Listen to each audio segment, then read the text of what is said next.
Hello दोस्तों, love next story episode 14 के part 2 को शुरू करते हैं। तब तक आप मेरे चैनल को सब्सक्राइब कर दो। हमें सीक्यू के डैड दिखाए जाते हैं जो बेसमेंट में होते हैं और अपनी पुरानी चीजों को देख रहे होते हैं और उनको एक पोएम मिलती है जो उन्होंने अपनी वाइफ के लिए लिखी होती है जब वो उनकी गर्लफ्रेंड हुआ करती थी। और उतने में उनकी वाइफ भी आ जाती है। वो उनको अचानक से देख के डर जाते हैं और कहते हैं कि तुम कब आई। तो वो भी पुरानी चीजों को देखने लगती है और खुश हो रही होती है। तो वो उन्हें दिखाते हैं कि ये देखो पोएम, ये मैंने 22 साल की उम्र में तुम्हारे लिए लिखी थी। तो वो कहती है कि मैंने सोचा है कि आपको अपनी शॉप बंद कर लेनी चाहिए क्योंकि आपके हाथ पोएम्स लिखने के लिए बने हैं, इसीलिए आपको इस काम से अब रेस्ट ले लेनी चाहिए और आपको अपनी लाइफ को एंजॉय करना चाहिए। तो वो कहते हैं कि क्या तुम सच कह रही हो। तो वो कहती है हाँ, मैंने सोच लिया है कि अब हम ये काम नहीं करेंगे, ये काम हमारे लिए ठीक नहीं है। वो ये सुनकर बहुत ज्यादा खुश होते हैं और कहते हैं कि हम दोबारा घूमने के लिए जाएंगे जहाँ पहले गए थे। तो वो कहती है कि नहीं, मैंने वहाँ नहीं जाना, आप मेरी अच्छी पिक्चर्स भी नहीं लेते हो। तो वो कहते हैं कि नहीं, पक्का इस दफा मैं तुम्हारी अच्छी पिक्चर्स लूंगा। तो वो कहती है नहीं, कोरिया में और भी तो बहुत सारी जगह है, हम कहीं और जाएंगे। वो ये कह के वहाँ से चली जाती है। इसके बाद हमें सॉन्गी दिखाया जाता है जो सो रहा होता है और काफी टाइम हो चुका होता है जब वो उठता है। वो देखते हैं आज तो फ्राइडे और उसे जल्दी जाना था, तो वो शावर लेने जाता है। अभी वो शावर ले ही रहा होता है कि पानी खत्म हो जाता है। वो बाहर आता है और अपने डैड से आके पूछता है कि पानी क्यों नहीं आ रहा। तो उसके डैड कहते हैं कि तुम्हें तुम्हारी मॉम ने नहीं बताया कि टैंकी ठीक हो रही है जिसकी वजह से पानी नहीं आएगा। उनके हाथ में एक बॉटल होती है, वो उसको दे देते हैं और वो कहते हैं कि तुम्हें इसकी जरूरत पड़ेगी। उसके बाद हम देखते हैं कि वो अपनी शर्ट प्रेस कर रहा होता है और उसको एक कॉल आ जाती है। वो आयरन को साइड पे रखता है और कॉल सुनने के लिए जाना ही लगता है कि उसका पैर टकरा जाता है उस वायर से और आयरन गिर जाती है और उसकी शर्ट जल जाती है। फिर नेक्स्ट सीन में सभी मॉम्स को दिखाया जाता है जो एक मॉम के आने का वेट कर रही होती है। और फिर जैसे ही वो आती है तो आके कहने लगती है कि आज मैं एक ट्रैवल एजेंट से मिली थी और वो अपने टूर का टोटल खर्चा बता रही होती है। और सीक्यू की मॉम ये सुनकर परेशान हो रही होती है कि ये प्राइस तो बहुत ज्यादा है और दूसरी मॉम बहुत ज्यादा खुश हो रही होती है। तो सीक्यू की मॉम कहती है कि हमें पहले कोरिया घूम लेना चाहिए क्योंकि हमने पूरी तरह से कोरिया को भी नहीं देखा। तो कहती है कि हाँ, तुम ठीक कह रही हो, हमने कोरिया को पूरी तरह नहीं देखा, लेकिन जब तक हमारी टांगे हमारे साथ देती है हमें दूसरी कंट्रीज में घूम लेना चाहिए। जब हम बूढ़े हो जाएंगे और सही से चल नहीं सकेंगे तब हम कोरिया में घूम लिया करेंगे। पर कोई भी सीक्यू की मॉम की टेंशन को समझ नहीं रहा होता, लेकिन सोंग्यू की मॉम ये समझ रही होती है कि वो पैसों की वजह से परेशान हो रही है। इसके बाद हमें सोंग्यू और सीक्यू के डैड दिखाए जाते हैं जो के साथ में बैठे खाना खा रहे होते हैं। सीक्यू के डैड उन्हें कहते हैं कि मैं अपनी शॉप बंद कर रहा हूँ। तो सोंग्यू के डैड परेशान हो रहे होते हैं। तो सीक्यू के डैड कहते हैं कि नहीं, परेशानी की कोई बात नहीं है, मेरे पास बहुत टाइम होगा और मैं पोएम्स लिखा करूंगा। तो सोंग्यू के डैड कहते हैं कि इसका मतलब ये है कि अब मुझे तुम्हारे हाथ का खाना नहीं मिलेगा। तो सीक्यू के डैड कहते हैं कि नहीं, तुम मेरे घर पर आ जाना, मैं तुम्हारे लिए स्पेशल खाना बना दूंगा और ये ऑफर सिर्फ तुम्हारे लिए है। तो वो कहते हैं कि चलो ठीक है। फिर सीक्यू के डैड कहते हैं क्या तुम मुझे तस्वीरें बनाना सिखाओगे जैसे तुम अपनी वाइफ की लेते हो। तो कहते हैं हाँ, मैं तुम्हें सिखा दूंगा। फिर नेक्स्ट सीन में हमें मोइम की मॉम को दिखाया जाता है जो अपने ऑफिस में काम कर रही होती है और वहाँ पर योंदू आ जाती है। योंदू मॉम को बुलाती है तो वो कहती है कि तुम यहाँ पर क्या कर रही हो। तो कहती है कि मैं आपके लिए फ्लावर बनाकर लाई थी, मैं आपको ये देना चाहती हूँ। तो वो कहती है कि तुम मेरे लिए क्यों बनाकर लाई हो। तो योंदू कहती है मैं जिन लोगों को लाइक करती हूँ मैं उनके लिए फ्लावर्स बनाती हूँ। और कहती है सबसे अच्छा कलर मैंने आपके फ्लावर को दिया है। मॉम वो फ्लावर एक्सेप्ट कर लेती है। फिर योंदू कहती है कि मेरी केयर टेकर मेरा वेट कर रही है, मुझे जाना चाहिए। वो ये कह के वहाँ से चली जाती है और मोइम की मॉम कहती है कि योंदू कितनी अच्छी लड़की है, लगता है कि मैं ही सबसे बुरी हूँ। फिर हमें सोंग्यू को दिखाया जाता है जो अपनी कार लेने के लिए आया होता है, उसने डेकोरेट कराने के लिए दी होती है। उसने बहुत सारे फ्लावर्स और एक कार्ड भी लगवाया होता है जिस पर लिखा होता है विल यू मैरी मी। ये देखकर वो बहुत ज्यादा खुश हो रहा होता है। फिर वो कार लेकर जाता है सीक्यू को लेने के लिए और सीक्यू भी तैयार होकर आ जाती है। फिर वो दोनों कार में बैठे हुए ही होते हैं। सीक्यू पूछती है कि आज हम कहाँ जाएंगे। तो सोंग्यू कहता है कि पहले हम खाना खाने जाएंगे और अभी कुछ बता ही रहा होता है कि तभी सोंग्यू की कार को पीछे से एक और कार आकर हिट कर देती है और यूं सोंग्यू की कार और उसका प्लान दोनों ही खराब हो जाते हैं क्योंकि कार ठीक होने चली जाती है। फिर सीक्यू कहती है कि चलो हमें खाना खाने तो जाना ही चाहिए।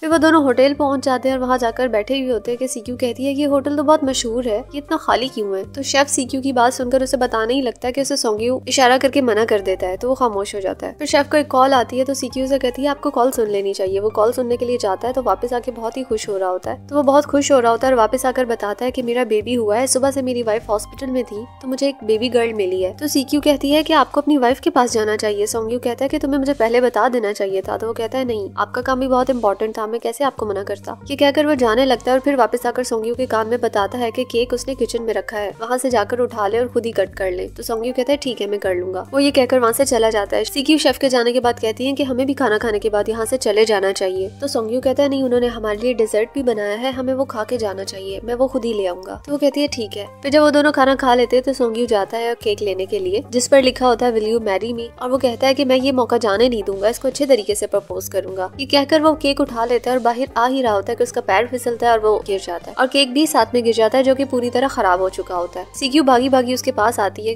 और उसे पूछती है कि तुम ठीक हो। फिर नेक्स्ट सीन में हमें सोंग्यू की मॉम दिखाई जाती है जो सीक्यू की मॉम के पास आती है और उससे पूछती है कि तुम्हें ट्रिप पर जाने के बारे में क्या सोचा। तो वो कहती है कि मैंने अभी कुछ नहीं सोचा, कि मैं जाऊंगी या नहीं। तो वो कहती है कि अगर पैसों का मसला है तो इसकी टेंशन ना लो, वो मैं दे दूंगी। तो सीक्यू की मॉम कहती है कि मेरे पैसे आप क्यों दोगी। तो वो कहती है कि तुम मेरी दोस्त हो और इतने सालों से हम साथ रह रहे हैं और तुम सोंग्यू का भी इतना ख्याल रखती हो, तो इतना तो बनता ही है तुम्हारे लिए। तो वो कहती है कि मैंने कोई एहसान नहीं किया, तुम मुझे पे किया करती थी, इसीलिए मैं ये सब करती थी। फिर वो कहती है कि जब तुम मुझे ज्यादा पैसे देती थी तो मुझे लगता था कि तुम मुझे अपनी मेड समझती हो। तो सोंग्यू की मॉम कहती है मैंने तो ऐसा कभी नहीं सोचा। और इसी तरह बहस करते करते वो दोनों एक दूसरे के बाल नोचने लगती है। उतने में उन दोनों के हस्बैंड भी वहाँ आ जाते हैं क्योंकि उन्हें पता होता है कि ये दोनों साथ में हैं। जब वो आकर देखते हैं कि यहाँ तो फाइट चल रही है, वो दोनों उन दोनों को एक दूसरे से हटाने की कोशिश कर रहे होते हैं, लेकिन तब तक वो एक दूसरे की पूरी दुश्मन बन चुकी होती है। फिर नेक्स्ट सीन में हमें सीक्यू दिखाई जाती है जो अपनी वीडियो की तैयारी कर रही होती है और चीजों को सेट कर रही होती है। सोंग्यू भी कैमरा सेट कर रहा होता है। अब वो अपना कैमरा सेट करके सीक्यू के पास आ जाता है और उसकी चीजें सेट करवाने लगता है। फिर सीक्यू अपने मोबाइल पे कुछ देखने लगती है तो सोंग्यू पूछता है कि क्या देख रही हो। तो वो बताती है कि मेरी वीडियो पर पहला कमेंट आया है और वो बहुत ही ज्यादा इमोशनल है और कहता है कि मुझे बहुत अफसोस है कि मैं उस टाइम पर तुम्हारे साथ नहीं था, लेकिन अब हमेशा मैं तुम्हारे साथ रहूंगा।